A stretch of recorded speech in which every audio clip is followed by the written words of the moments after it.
আমকে আমকে আমকে जुआराता तमके तमके तमके तमर टकी আমকে আমকে আমকে एसु एसु मांगनी करबू एसु एसु मांगनी करबू विवाह करी नेबू परुके परुके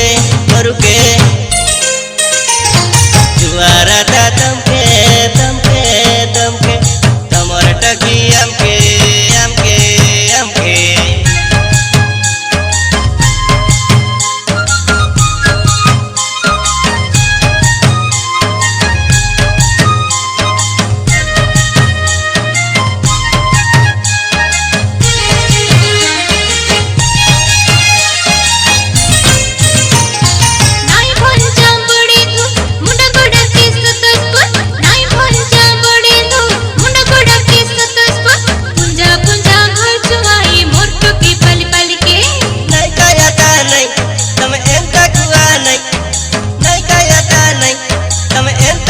घर जाको के गटकी दिला देखवालो नहीं होची पानी पेट भरते देबू जला टाका ढाबू सारते देबू होची पानी पेट भरते देबू जला टाका ढाबू सारते देबू विवाह करी दिया ठगी के ठगी के ठगी के जुआराता तमके तमके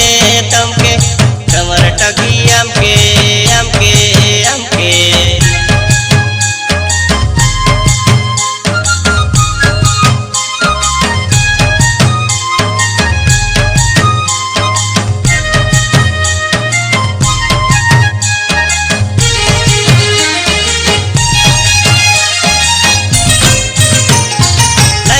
सीधा नौकुआ बड़े रिसा है सी मोर बुआ नहीं आता सीधा नौकुआ बड़े रिसा है सी मोर बुआ झुंटा बोले सीता देबू विवाह करी दिया ठग के।